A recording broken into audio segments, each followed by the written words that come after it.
Hi, this is Mr. West, and today we're doing a Khan Academy tutorial on independent probability. The first question, Trevor Ariza is shooting free throws.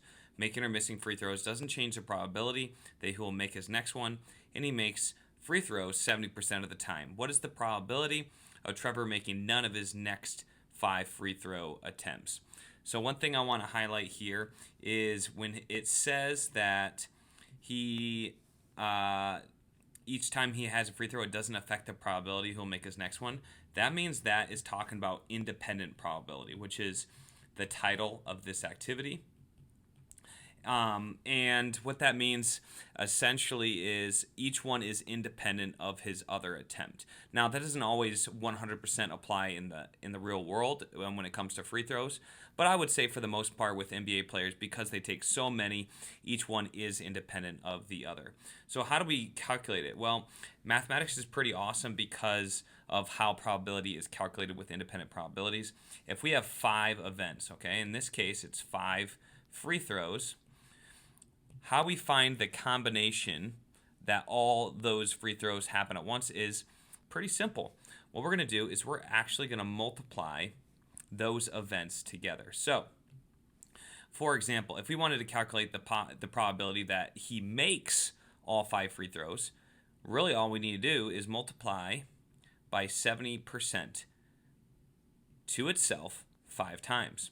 We know that one event, okay, for one free throw would be 70%. So if we had a second free throw, that would also be 70%. Third free throw, and so on. So we have 5 free throws, and we multiply that percentage 5 times. So this would be the answer if he made all 5. Now this is saying if he misses. So what we really need to do is we need to find the complement, which is subtracted from 1. So the complement is the inverse of that. Well, not the inverse, but the probability that he doesn't have that event happen. In this case, it's 30%. You'll see that both of these need to add up to 100%. So 70% is that he makes it, 30% is that he does not make it. But we do the same thing. We multiply those by each other. So in this case, it's going to be D, 1 minus 0.7, which is 70%, to the 5th power, because we're multiplying it by itself 5 times. So we're going to choose D as our answer, and we're going to move on. All right, next question. If you flip a coin and roll a 6-sided die, what is the probability that you will flip a tails and roll more than a 3?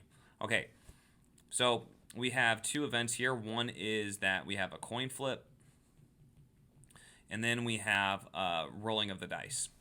Now for a coin flip, we want a tails, and we know that's a 1 in 2 probability. For the dice, we want more than a 3. So more than a 3, we have 1, 2, 3, 4, 5, 6. That's our sample space. That's all the possible combinations of dice. And if we're talking about more than 3, we're just talking about those. So that one actually is 3 over 6. 3 out of the 6 total possibilities. Okay, and there's only 3 of those. But we can just reduce that to 1 over 2. And just like it was for the first example, if we want to find that both of these events happen, we just multiply, so we get 1 over 4. So I'm not sure if it's looking for a percentage or fraction. I'm going to type it in as a fraction. It should be the same thing. And there we go, moving on. Captain Gabriella has a ship, the HMS Khan. The ship is 2 furlongs from the dread pirate Daniel and his merciless band of thieves. The captain has probability of 1/2, so 50%, hitting the pirate ship. The pirate only has 1 good eye, so he hits the captain's ship with probability 1 out of 5. If both fire the cannons at the same time, what's the probability that both the pirate and the captain hit each other's ships? Real simple here. We have probability of one event and a probability of another event. And if we want the overlap and they're independent of each other, meaning if one hits the other, it's not going to impact if he hits or doesn't hit, we're just going to multiply them together. 1 over 5 times 1/2, and we're going to get 1 out of 10. So this is 10% probability that both of them hit each other when they fire simultaneously. And that's it. Check it. Moving on. Okay, Chris Paul is shooting free throws. Making or missing free throws doesn't change the probability, so it's independent. He makes free throws 88% of the time. What is the probability of Chris Paul making all of his next 9 free throw attempts?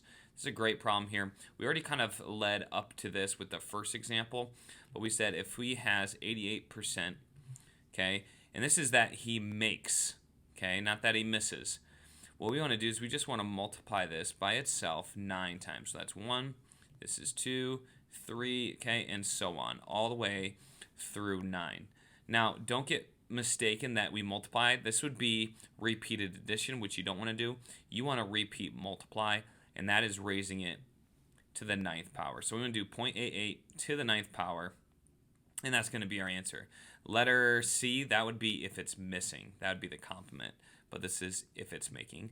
And there we go. So we finished this problem. I like this Khan Academy because it just kind of introduces how do you do some simple probabilities. I hope you liked this video. Make sure to leave a comment if you have any other questions or need any other math concepts covered. I look forward to seeing you next time right here on Wes Explains Best.